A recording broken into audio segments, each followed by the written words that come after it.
Hello, magandang araw. So, ginawa ko tong video na to para i-share sa inyo. Meron kasing nag-message sa akin. Paano ko raw ginagawa yung setup ko gamit ang 100 USD. Paano ko siya mapaparami with high risk or may risk naman talaga pero high return. Ito yon. Ito yung sikreto. Tuturo ko sa inyo.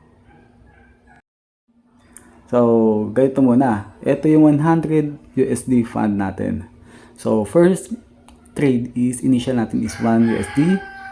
So, pag natalo siya, entry agad tayo ng next trade na 3 and 6, 12, 25, and 53. So, meron tayong 6 level martingale. So, sabi nila mataas, oo mataas. Pero ito, gagamitin natin gamit ang mga indicator na aking ipapakita sa inyo mamaya.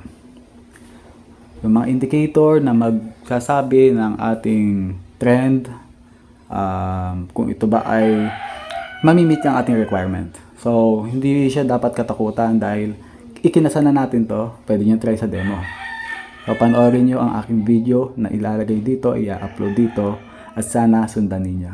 Thank you.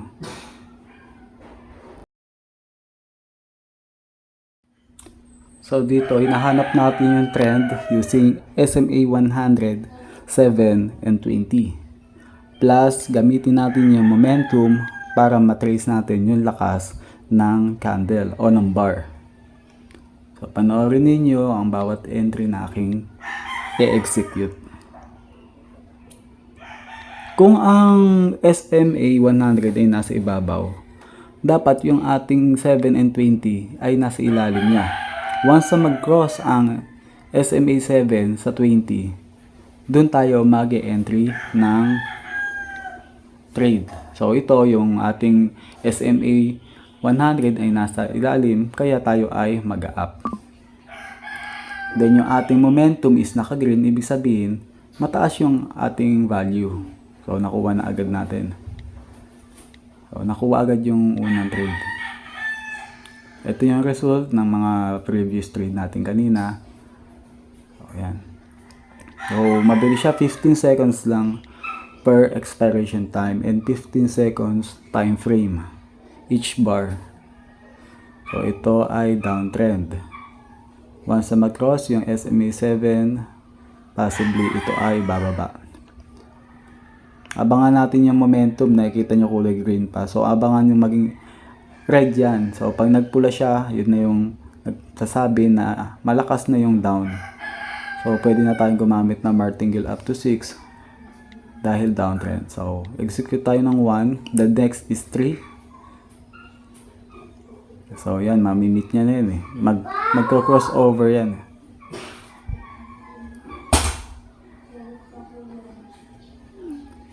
So, nakuha. Kuha natin. So, meron pa tayong isa.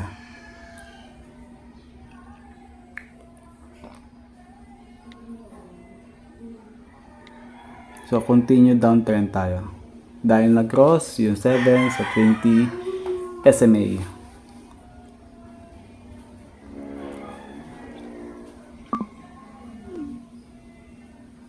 Okay. Nakuha agad. Ito ang result. So, sunod-sunod, tatlo. So, wag nyo i-kontra, wag kayo mag-reverse. Just follow the trend lang. Kasi meron naman tayong MA, moving average, to recognize yung flow ng ating market.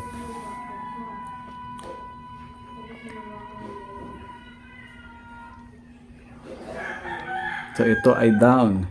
Because si 7 ay pababa or na-cross niya yung ating SMA 100. So, gawin natin. Pero mas okay talaga kung yung pati si 20 sumabay sa pailalim. Yun ang ating rule talaga doon. So, nasa inyo na lang din kung gusto niyo mag-overrule. Mahirap yun. So, yung ating momentum is still in red. Okay. O, mahina na yung galaw niya. Pansin niyo, mahina na yung galaw ng ating bar. Ayun. Okay. So, 12.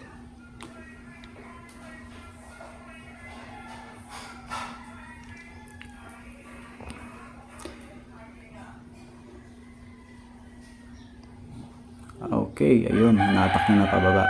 Ang 1 minute naman kasi natin, so naka-expiration tayo ng 15 seconds and time frame natin is 15 seconds.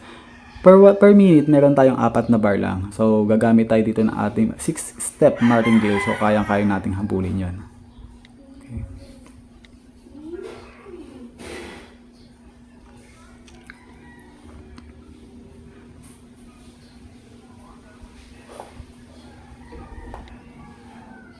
Okay, down. You're up, sorry. Up. Because SMA 100 is nasa ilalim. Then across si SMA 7 sa ating SMA 20. So may tendency na ito ay umangat na. Okay. The next trade is 3. Oh, martingale yan. Okay, kuha ulit. Yun yung ating sample. For naka $5 tayo. Since nag-start tayo mag-trade, meron na tayong $5. Diba? Ito yung nga pala yung ating result. Yan, okay. Pwede nyo try sa demo. Maraming salamat po.